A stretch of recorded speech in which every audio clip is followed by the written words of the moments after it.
rentrée politique doublée de la cérémonie de présentation de vœux, qui est d'ailleurs une coutume chez nous. Donc, nous allons donner l'orientation politique que nous voulons pour l'année 2024, étant entendu que nous sommes en période d'exception, en période de transition, et le Rassemblement pour le Gabon étant un acteur majeur et visionnaire de la transition politique et pacifique, il nous faut, à notre niveau, communiquer avec les militants du parti pour voir quelle orientation donner à cette année 2024. Bon, nous invitons nos amis politiques, les gens avec qui on a les mêmes idées, les gens avec qui nous cheminons ensemble depuis un bon bout de temps. Et ce n'est pas une quarantaine, c'est même plus. Puisqu'il y a même des gens qui sollicitent à être là parce qu'ils veulent venir apporter leur soutien au Rassemblement pour le Gabon d'une façon ou d'une autre, de par leur présence. Donc, c'est tout l'honneur pour nous de recevoir toutes ces formations politiques qui veulent être aux côtés du Rassemblement pour le Gabon pour cet instant de réjouissance, donc de rentrée politique, et certainement écouter le message que nous avons à donner directement, sans médias interposés, au cours de cette année 2024. Donc, nous attendons à bras ouverts tous nos amis politiques. Vous savez qu'aujourd'hui, il n'y a plus de majorité, il n'y a plus d'opposition. Donc, il y avait certainement dans la majorité des gens avec qui on a les mêmes idées, mais qui étaient catalogués majorité, ceux des nôtres qui sont dans l'opposition. Aujourd'hui, nous communions ensemble. Vous constatez d'ailleurs qu'à chaque fois qu'un parti, quel qu'il soit, veut organiser une cérémonie, parce que nous avons des structures, ils sollicitent nos structures et nous n'avons pas le droit de lui refuser. D'ailleurs, depuis la prise de pouvoir du CTRI, il faut dire que le Rassemblement pour le Gabon a été très soulagé. Soulagé parce que nous avons défendu une vision. Cette vision a connu plusieurs étapes. La première étape, c'est que les gens se sont moqués de notre vision. La deuxième étape, il y a eu une fronde qui s'est liguée contre cette vision. Et aujourd'hui, nous sommes à la troisième étape où tout le monde est d'accord avec la transition politique et pacifique qui est d'actualité chez nous. Donc, nous étions ravis et nous sommes ravis que cette transition soit là. Dites-vous bien que nous sommes comme cette femme dans la Bible qui disputait l'enfant avec une autre, sachant que ce n'était pas son enfant et se trouvant devant le roi Salomon, ils ont sollicité de couper l'enfant en deux pour que chacune des femmes aille avec un morceau. Et la femme qui était donc génitrice de cet enfant a dit pour rien au monde, elle accepterait que son enfant soit coupé, soit tué. Donc, elle préférerait que cet enfant soit entre les mains de l'autre, à condition qu'elle sache que cet enfant au moins est en vie. Donc, nous sommes là, il y a bien évidemment beaucoup qui sont aujourd'hui parrains de la transition, mais nous ne discutons pas cette paternité avec qui que ce soit. Tout le monde le sait, à l'intérieur comme à l'extérieur, tout le monde sait qui a défendu la vision de la transition politique et pacifique au Gabon. Nous en sommes là, donc nous continuons de croire que les quelques ratés du début trouveront des solutions en mi-chemin parce que l'enfant ne commence pas à courir le premier jour. Donc, nous constatons effectivement qu'il y a des sorties de pistes, mais nous rappelons toujours aux autorités de la transition que ce n'est pas ça la vision, il faut aller plutôt dans telle autre. Donc, nous sommes dans cette posture de sentinelle. Donc, il y a des choses qui sont bien faites, il y a d'autres qui ne sont pas très bien faites et qu'on est obligé de rappeler pour que les autorités qui gèrent la transition essaient d'en tenir compte. Donc voilà, globalement, nous avons donc ce sentiment-là que les quelques faux pas de départ sont inhérents à la jeunesse même de la transition. Vous êtes journaliste, vous sillonnez et vous avez le sentiment des populations par rapport à toutes ces nominations. Le président du Rassemblement pour le Gabon que je suis n'est pas bien placé pour apprécier les nominations que fait le président de la transition parce qu'il a certainement son pouvoir discrétionnaire, mais nous nous rendons compte que les gens qui sont derrière ces nominations ou alors qui défendent ces dossiers ou qui soufflent cela à l'oreille du président induisent ce dernier en erreur. En erreur, vous êtes obligé de constater que le président est obligé de revenir sur certaines décisions. Et ça déteint l'image du président de la transition. Tout le monde connaît ce que les uns des autres pensent, non seulement de Marie-Madeleine Duranceau, mais également de sa compère, Louise Anguet, parce qu'elle n'était pas seule non plus, il faut le dire. Tout le monde sait ce qu'on reproche à Marie-Madeleine Duranceau, et il était très maladroit qu'elle revienne comme ça, là, au devant de la scène, après qu'elle ait été évincée de ce poste de la manière dont on connaît.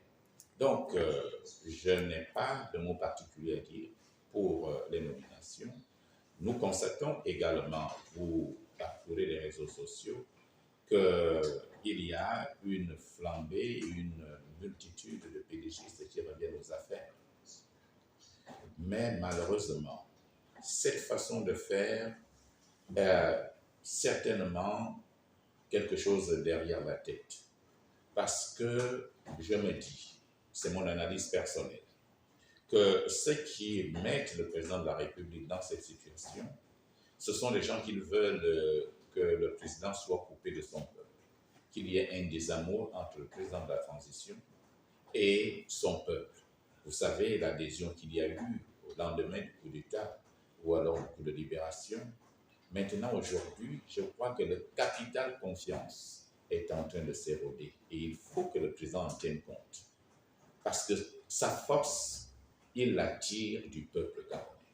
À partir du moment où le peuple gabonais commence à se poser des questions, à s'interroger sérieusement, parce qu'il y a des gens qui ont tant fait du mal au peuple gabonais, et quand ces personnes reviennent au devant de la scène, vous comprenez que le peuple se voit nargué et s'interroge sur l'orientation à prendre par rapport à cette transition politique et pacifique.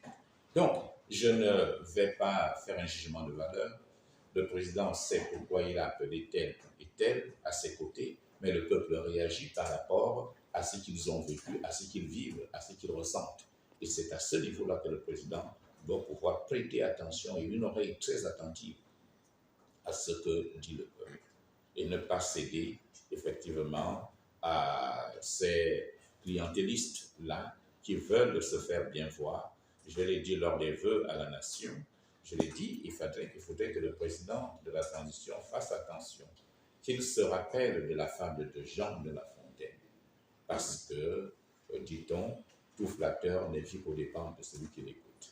Donc, ils viennent là, flatter et flatter, mais si le président cède, mais ce ne sert pas pour lui, mais c'est pour eux. Et par conséquent, le président sera mal vis-à-vis de son peuple. Et malheureusement, on risque d'arriver à ce désamour-là que nous ne souhaitons pas. Vous dites que le RPG est oublié, c'est vous, parce que vous connaissez le combat que le RPG a mené pour que cette transition politique arrive. Tout le monde fait ce constat, que ce soit les militants du Rassemblement pour le Gabon, que ce soit les amis politiques du Rassemblement pour le Gabon, d'autres formations politiques en parlent partout.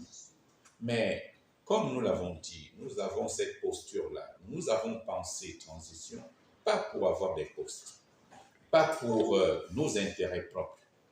D'ailleurs, quand on en parlait, personne ne pouvait penser que ça devait arriver.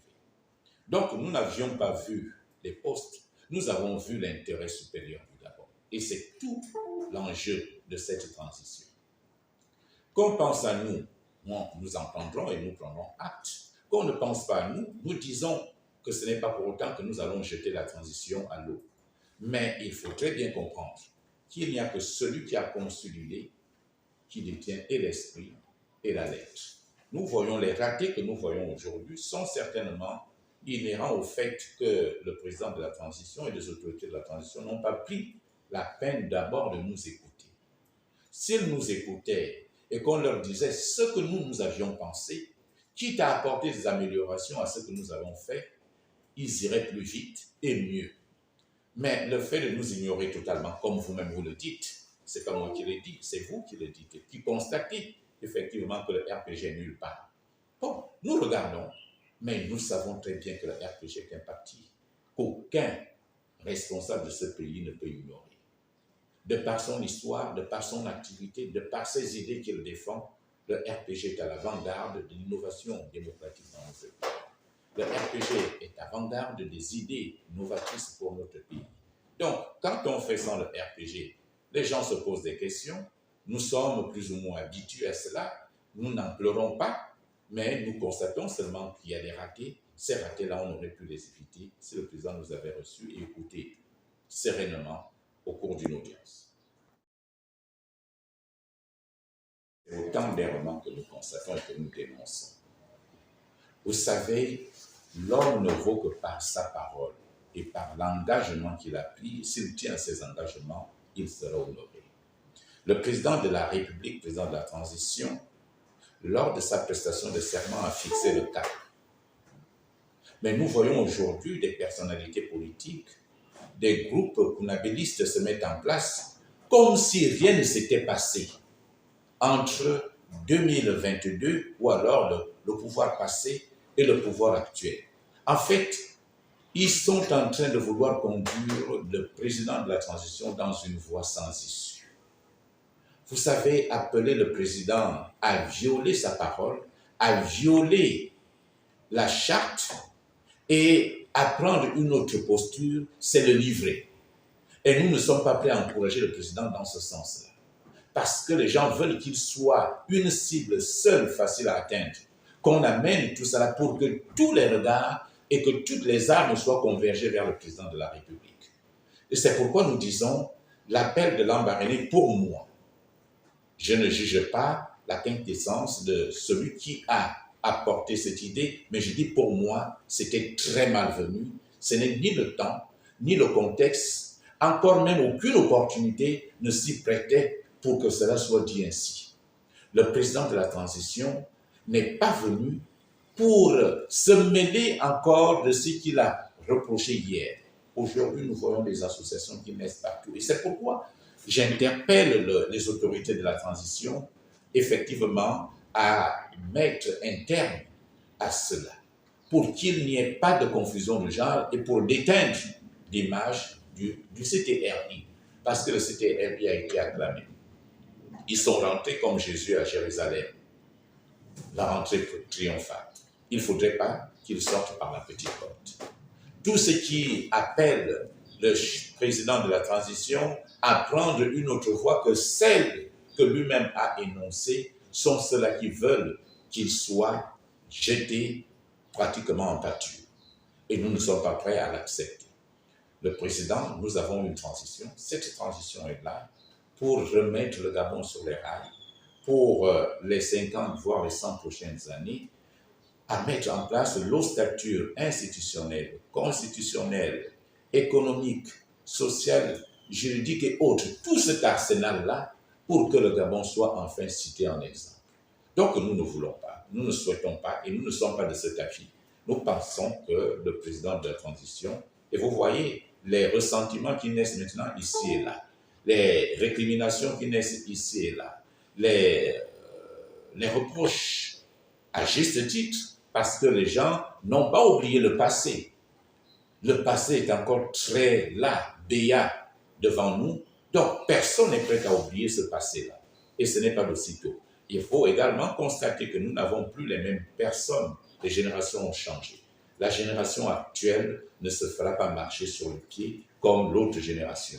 Donc, il faut faire excessivement attention parce que là, on est en train de faire en sorte que le chef de l'État soit en désamour avec son peuple. Tous ceux-là qui appellent à des postures de ce genre-là pensent d'abord à eux-mêmes. Ils pensent au président. Parce qu'ils veulent qu'il soit traité de tous les noms d'oiseaux de mer. Voilà ce que nous, Rassemblement pour le Gabon, nous pensons. La transition a tellement des enjeux énormes pour le pays, pour la sous-région, pour l'Afrique et pour la communauté internationale. Nous pensons que le président prendra sa décision, le moment venu, mettra un terme à cela, à tous ces appels de pied qui sortent de partout, alors qu'en réalité, c'est pour les intéresser eux-mêmes. Il faudrait bien qu'ils fassent suffisamment attention, qu'ils soient suffisamment lucides pour ne pas céder à ces pressions qui risquent de le précipiter plutôt de l'élever. Oui, je vous le disais tantôt que nous, en hommes visionnaires, le Rassemblement pour le Gabon, nous avons clamé haut et fort pendant la campagne, pendant que certains menaient la campagne pour les élections. Nous, on menait la campagne pour la transition. Et la dernière semaine, les derniers jours même de la campagne, à Awonje, j'ai dit haut et fort, qu'on le veuille ou pas, avant ou pendant ou après les élections, si nous allons aux élections, la transition allait s'imposer. Et nous sommes là aujourd'hui. Les gens pensent que je suis prophète, les gens pensent que j'étais dans les secrets de Dieu, mais non, quand tu es en communion avec les esprits de ton pays, tu sais ce qui arrive. Donc, c'est ce que nous avons dit, et cela est arrivé. Donc, pendant cet appel que je lançais, il y avait effectivement, pendant cette dernière semaine, il y avait les sages de la République, les papas Malékou, les papas Révangé, et le comité des sages de la République qui nous ont accompagnés pendant cette période pour mener cette campagne pour la transition politique. Et à côté des sages, il y avait la société civile, il y avait les chefs coutumiers, il y avait effectivement toute la notabilité qu'il fallait pour que cette transition arrive enfin chez nous. Elle est arrivée, nous avons vu juste, Dieu nous a écoutés, les planètes se sont alignées, et le 30 août dernier, effectivement, le Gabon est entré en transition politique et pacifique. Et la mesure prise par le président de la transition, c'est une mesure salutaire que beaucoup ont voulu écorner parce que le président a dit qu'il restaurait la bourse qui était suspendue depuis l'avènement du pouvoir déchu. Donc, nous ne revenons plus là-dessus. Nous avons acclamé, c'est une très bonne mesure. Comme d'autres bonnes mesures qu'il prend, nous avons acclamé. La mesure sur les bourses a été entachée et vous continuez de constater que ici et là, les enfants se soulèvent parce qu'on a amené des critères qui n'avaient pas de raison d'être. Depuis la nuit des temps, pour avoir droit à la bourse, il fallait obtenir 10 de moyenne. Ou alors il fallait avoir son concours d'entrée en 6e. Donc, il n'y avait pas à ajouter autre chose dessus. Maintenant, et surtout que nous sommes en milieu d'année scolaire, ces critères-là n'étaient pas énoncés, n'étaient pas connus des élèves, parce qu'on prépare les élèves à telle ou telle mesure. Et c'est ça aussi la démocratie participative. Donc, nous avons apprécié la mesure du rétablissement de la bourse, mais nous avons dit ceux qui ont mis les critères, si tant est que le président voulait instaurer une bourse d'excellence, c'est une autre affaire. Il aurait pu effectivement dire la bourse est pour tout le monde. Maintenant, il y a une bourse d'excellence pour ceux qui auront telle moyenne ou telle moyenne au premier ou au second cycle. Là, ça permettrait à ce que les enfants soient encore plus motivés. Mais tel que cela a été fait, tel que cela a été annoncé, vous voyez bien que ça a beaucoup créé des déçus. Beaucoup ont été déçus parce que, ayant acclamé le rétablissement de la bourse, ils se sont vus exclus de cette bourse-là à cause des critères qui n'avaient pas de raison d'être. Donc, si j'avais un conseil à donner au président de la République, et surtout à ceux qui entourent le président de la République, c'est de faire en sorte que la parole du chef ne doit pas être une parole approximative. Il ne faudrait pas que le peuple interprète, ou alors ses collaborateurs interprètent ce que le chef voulait dire. Quand le chef a parlé, les collaborateurs se mettent au travail, se doivent d'exécuter et non d'apporter des correctifs à ce que le chef a dit. Ça voudrait dire qu'ils sont plus chefs que le chef.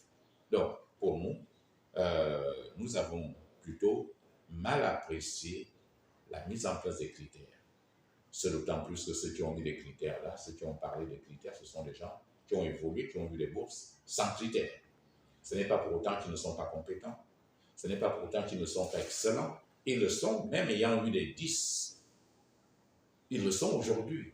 Ce n'est pas ça le véritable problème. Le véritable problème, c'est que le président a pris une mesure sociale pour aider ces élèves-là en difficulté et pour motiver la jeunesse gabonaise à croire encore à l'école, parce que les pouvoirs passés ont montré que l'école ne valait plus rien au Gabon. On pouvait être n'importe quoi et arriver au sommet de l'État. L'école n'était plus un passage obligé, mais avec la restauration des valeurs, la restauration des institutions, il est question de redonner la primauté à l'école. Et c'est pourquoi nous avons acclamé pour que tous les jeunes Gabonais se mobilisent à accéder à l'école et à travailler pour que la voie royale leur soit ouverte devant. Le premier concerne les militants, parce que nous avons la rentrée politique samedi, ils se doivent de se mobiliser, c'est leur fête. Et c'est à ce moment-là que le président du parti donne une orientation générale pour l'année. Donc, il est important que tous les militants soient mobilisés, quels qu'ils soient, que personne ne reste à la maison. Bien évidemment, beaucoup auront des indisponibilités, mais que ceux qui peuvent se déplacer viennent, et même le reste de la population gabonaise. Je voudrais également lancer un appel à tous ceux qui étaient des nôtres hier, qui étaient partis pour une raison ou pour une autre, de regagner la maison mère. Le sein de sa maman est toujours le sein de sa maman. Même s'il y a des gars dessus, c'est le sein de ta maman. Tu n'as pas de choix. Donc, ces militants qui étaient partis hier, ces amis qui étaient partis hier, on ne les juge pas. Ils avaient raison ou ils n'avaient pas raison. Ce n'est pas ça le problème. Le problème, c'est qu'il faut revenir à la maison pour rebâtir la maison ensemble. La maison leur est ouverte, donc ils n'ont qu'à venir. Et nous les attendons également, tout comme les autres compatriotes, à cette cérémonie de présentation de feuilles de rentrée politique. Maintenant, aux autorités de la transition, je voudrais leur dire qu'ils doivent se saisir de cette opportunité unique que nous avons de passer par cette transition, parce que, en pensant transition politique et pacifique, nous avons mis le Gabon au-dessus. Et ce qu'ils doivent faire, c'est de penser d'abord le Gabon et non de faire une affaire de copain-copine. Donc, et non de faire une affaire d'intérêt personnel ou d'une caste. Il faut que le président s'ouvre à toutes les formations politiques, à toutes les forces vives de la nation, pour que, enfin, cet essor vers la félicité arrive enfin chez nous. Donc, il faut penser Gabon d'abord. Nous constatons, pour le regretter, que cette transition est pour certaines personnes, que cette transition politique est pour certaines familles, que cette transition politique est pour certaines formations politiques. Ça ne doit pas être le cas en termes d'inclusivité à cette action salutaire que les militaires ont posée pour sauver la nation. Donc, il faut que les autorités de la transition se remettent un peu en cause. Je le dis comme ça parce qu'il y a beaucoup d'erreurs qui sont commises, il y a beaucoup de rétropédalage qui ne se justifie pas parce qu'il y a eu précipitation, parce que certains ont voulu tromper la vigilance du président de la transition en plaçant ici et là leurs amis et leurs copains, mais il est question de penser à l'intérêt général, de mettre l'homme qu'il faut à la place qu'il faut. Dites-vous bien, parmi les délégations spéciales, qui peut imaginer un seul instant que le Rassemblement pour le Gabon ne puisse pas avoir des délégués spéciaux dans ce pays, à moins que la mauvaise foi prime. Donc, nous disons aux autorités du CTRI de rendre cette transition inclusive et de faire en sorte que seul le Gabon gagne et non des individus. Nous avons dit la restauration des institutions, donc nous voulons des institutions fortes. Nous n'avons pas besoin, Barack Obama l'a dit en son temps, des hommes forts, mais nous avons besoin des institutions fortes qui résistent à l'épreuve du temps. Et c'est à cela dont nous appelons donc les autorités de la transition pour que, au sortir de cette transition, que nous ayons un autre Gabon, que nous amorcions enfin l'entrée dans la deuxième République. Voilà ce que je peux dire et dire à la population gabonaise tout entière de soutenir effectivement la transition. je dis bien la transition, pour qu'elle réussisse, qu'elle ne soit pas un échec, parce que si nous ratons cette transition, c'est fini pour le Gabon. Je le dis comme ça, je l'avais dit, il y aura transition, elle va s'imposer, elle s'est imposée. Si nous n'y prenons garde, si nous allons ailleurs que ce que Dieu a voulu que le Gabon soit, par nos égaux, alors nous ferons fausse route, et tant pis pour ce qui arrivera. Merci.